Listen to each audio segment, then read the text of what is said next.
সবাই কেমন আছেন? অনেক দিন পর বাইকে। তো এই বাইকটা আমি কালকে নিলাম। কালকে নেওয়ার পরে তেমন একটা ভিডিও করা হয় নাই, তাই ভাবলাম আজকে ভিডিওটা কমপ্লিট করি। বলতে পারেন একটা first ride impression. This is Honda NX 200, যেটা হচ্ছে হোন্ডা হর্নেট 2.0 থেকে একটু চেঞ্জ বলতে ভুল হবে, আসলে অনেকখানি চেঞ্জ। শুধু কিট যে চেঞ্জ করছে বিষয়টা এরকম কিছু না, সাথে এটা অনেক কিছু চেঞ্জ আছে। সো আমরা যে হর্নেট 2.0টা আমাদের বাংলাদেশের মার্কেটে দেখি, এটা মেনলি ছিল হচ্ছে যেটা বলতেছিলাম, আমরা যে হর্নেট 2.0টা আমাদের বাংলাদেশের মার্কেটে দেখি, এটা হচ্ছে হর্নেট 2.0 ফার্স্ট এডিশন যেটা। এরপরে হর্নেট 2.0 আর একটা ভার্সন ইন্ডিয়াতে লঞ্চ হয়, যেটাতে অনেক কিছু ফিক্স আপ করে ইন্ডিয়াতে মার্কেটে ছাড়া হয়, লাইক ডুয়েল চ্যানেল ABS, পিছনে ট্র্যাকশন কন্ট্রোল, অনেক কিছু ইকুইপ করে মার্কেটে ছাড়া হয়। অ্যান্ড আগের হর্নেটে যে ইস্যুটা ছিল, লাইক পিছের চাকায় স্কিড করা, অ্যান্ড পিছের চাকা যেহেতু স্কিড করতো, প্লাস অনেকের হ্যান্ডেল বারে একটু সমস্যা ছিল। কিন্তু ওইসব সমস্যা থেকে অ্যারাইজ করার জন্য বাংলাদেশ হোন্ডা লিমিটেড এই বাইকটা লঞ্চ করে। তাছাড়া কোনো ব্র্যান্ডের এখনও এরকম অ্যাডভেঞ্চার ট্যুরার এটাকে যদি বলেন, এটা আসলে ফুল অ্যাডভেঞ্চার ট্যুরারও বলা যায় না, এটাকে আমরা বলতে পারি স্পোর্টস ট্যুরার, এরকম কিছু একটা বলতে পারি। দেন এই বাইকটা তারা লঞ্চ করে, অ্যান্ড এটাতে তারা একটা ভালো আপরাইট সিটিং পজিশনের হ্যান্ডেল বার দেয়, ডুয়েল পারপাস টায়ার দেয়, ইভেন ডুয়েল চ্যানেল ABS, সাথে traction control with TFT meters. So এটাতে তারা ফুল ইকুইপ করে এটা তারা মার্কেটে লঞ্চ করে।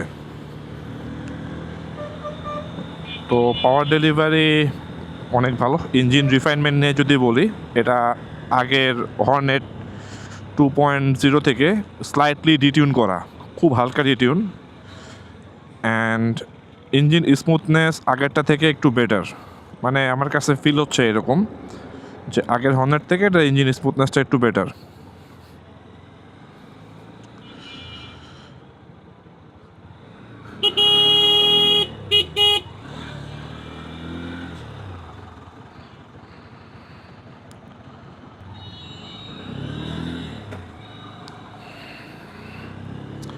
হ্যাঁ, যেটা বলতেছিলাম, এটার ইঞ্জিন রিফাইনমেন্ট নিয়ে বলতেছিলাম। তো হর্নেট 2.0 থেকে এটার ইঞ্জিন রিফাইনমেন্ট একটু ভালো, মানে আমার কাছে মনে হচ্ছে এটা একটু স্মুথ, অ্যান্ড এক্সস্ট নোটটা একটু বেজি, কারণ এটার যে নিচের মিড বক্সটা হচ্ছে একটু বড় আগের হর্নেট থেকে।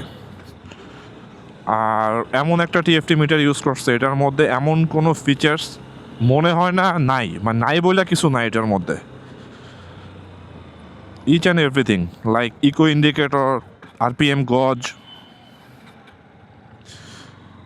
প্লাস হচ্ছে রেঞ্জ, মানে আপনার যে পরিমাণ ফুয়েল আছে এটাতে আপনার কতটুকু কিলোমিটার চলবে, অ্যাজ ওয়েল অ্যাজ আপনার পার 100 কিলোমিটার চালাতে আপনার কতটুকু ফুয়েল লাগবে, ট্র্যাকশন কন্ট্রোল অফ অন।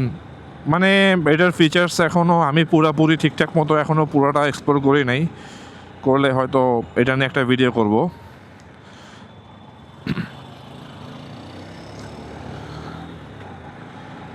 কিন্তু এটাকে যারা আগের হর্নেট 2.0 সাথে কম্পেয়ার করবেন, তারা আসলে ভুল করতেছেন। এটা শুধু কিটই দেয় নাই, সাথে অনেক কিছু চেঞ্জ। মোট কথা হচ্ছে আপনার রাইডিং এক্সপিরিয়েন্স অনেকটাই চেঞ্জ পাবেন। আগের হর্নেট 2.0 থেকে রাইডিং এক্সপিরিয়েন্স প্রায় চেঞ্জ, মানে অনেক কিছু। লাইক আপনার পিছনে প্যানিক ব্রেকিং নিয়ে কোনো ভয় লাগবে না, মানে এত সুন্দর ব্রেকিং হয়। আর আগের হর্নের 2.0-তে শুরুর দিকে একটু গিয়ার শিফটিং ইস্যুস ছিল, এটাতে ওইরকমভাবে ফেস করতেছি না, কারণ যেহেতু আমার ওই হর্নেরটা চালায় অভ্যাস, মানে একটু হইলেও অভ্যাস আছে যে একসাথে অনেকগুলো ডাউন শিফট করলে তখন প্রবলেমটা হতো, কিন্তু একটা একটা করে করলে তখন ইস্যুটা হতো না। হয়তো হইতে পারে যে অভ্যাস আছে দেখে এরকম হচ্ছে না, কিন্তু আমার কাছে মনে হচ্ছে যে ওই সমস্যাটা তেমন একটা নাই, আর থাকলেও সেটা হচ্ছে খুব আর্লি সলভ হয়ে যাবে।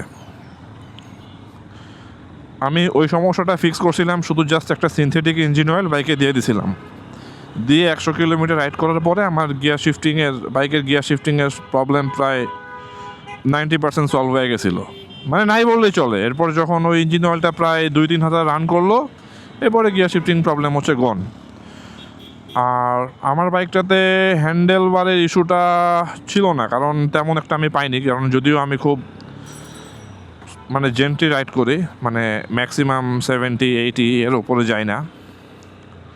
আগের হর্নেটের সাথে এটার ইঞ্জিনের সাউন্ডটা মিলবে, ভাল লাগবে আপনার কাছে যদি আগের হর্নেটটা আপনি ইউজ করে থাকেন। আর যদি বলি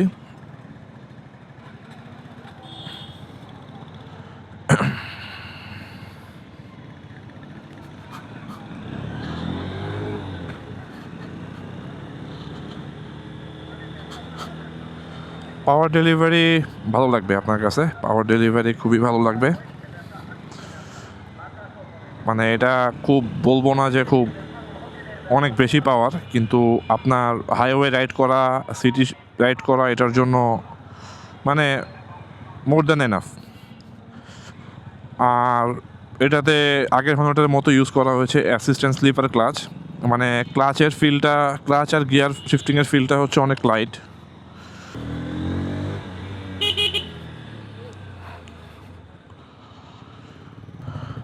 আর বাইকটার লুক নিয়ে যদি বলি, বাইকটার লুক অনেক, কি বলবো, এটা রোড প্রেজেন্স অনেক ভালো। ইভেন যেখানেই গেলাম সবাই এটা দেখে মানে বলতেছিল যে ভাইয়া অনেক সুন্দর বা ভালো লাগছে।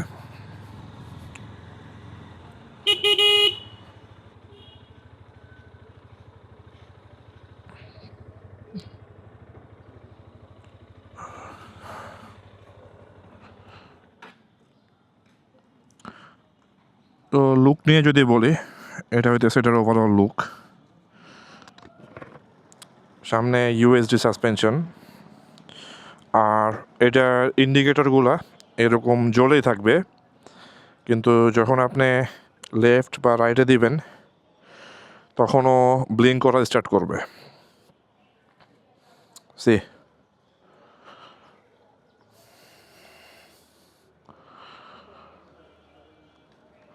আর ফিট অ্যান্ড ফিনিশড অ্যান্ড প্লাস্টিকেরগুলোর কথা যদি বলেন, এটা হইতেছে মোট কথা এই প্রাইসে যে কোনো বাইকের থেকে আপনার কাছে বিল্ড কোয়ালিটি এটা অনেক ভালো ফিল হবে, মানে অনেক সলিড, অনেক rigid. This is the look, complete look. C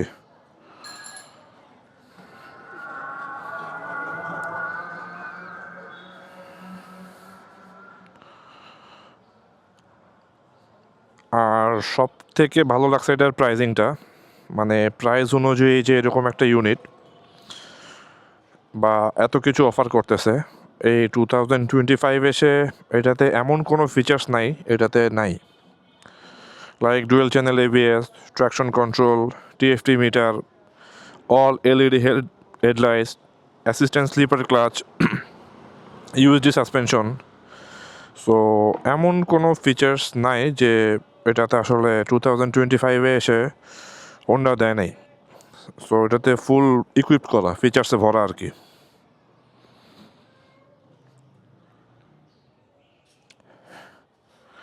তো চলেন চালাতে চালাতে কথা বলি।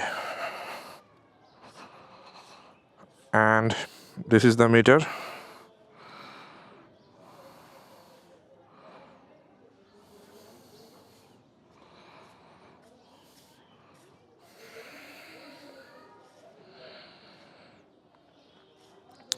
Brightness control, theme management, so এখন অটো দেওয়া আছে, অটোতে মনে হয় এটা অটোমেটিক্যালি কাজ করবে। রাত হলে এটা দেখবেন ডার্ক হয়ে যায়। এটা হচ্ছে ডার্ক থিম।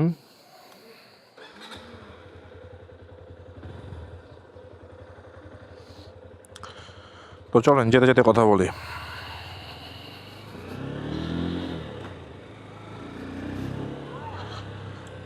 আর হ্যান্ডেল বার পজিশন নিয়ে যদি আমি বলি, it's very comfortable, not like আপনার কাছে কোনো প্যারাই মনে হবে না।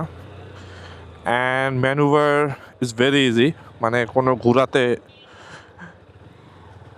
এগুলাতে কোনো সমস্যাই হয় না বলতে গেলে।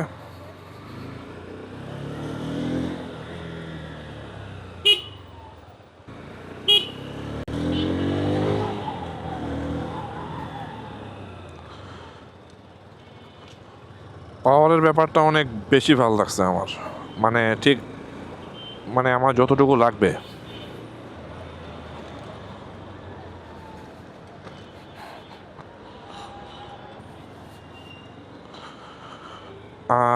এটা দিয়ে অনেকে দাঁড়ায় চালাতে পছন্দ করেন, লাইক স্যাডেলিং করা বলে।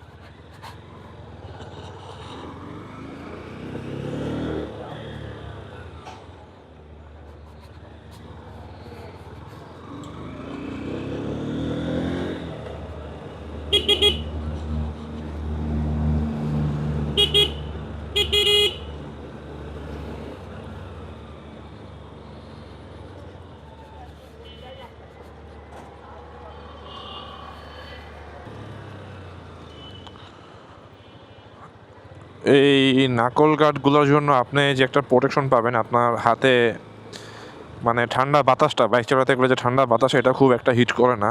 প্লাস যদি বলি যে এটার যে হাইওয়েতে চালানোর সময় যে ছোট ছোট ধুলাবালি, এগুলাও এটাতে হিট করে না। তাই সব কিছু মিলে বলবো ইটস গুড।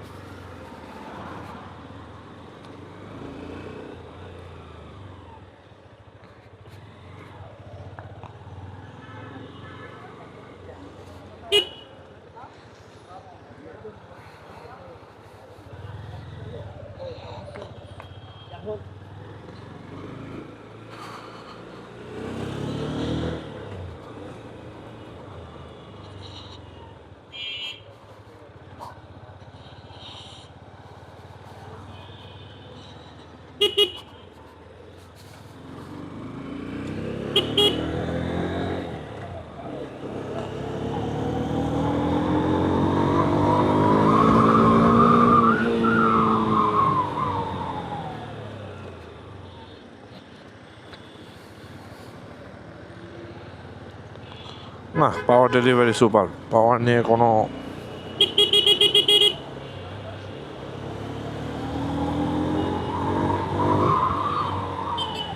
মজা লাগবে, এটার কোনো ডাউট নেই। হাইওয়েতে খুবই মজা লাগবে।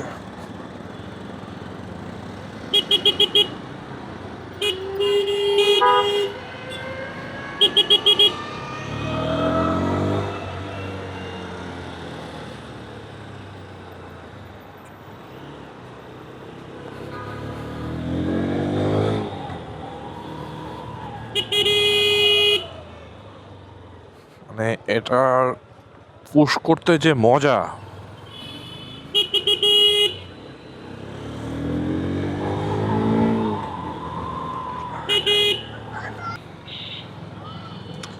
Super tune, super tune.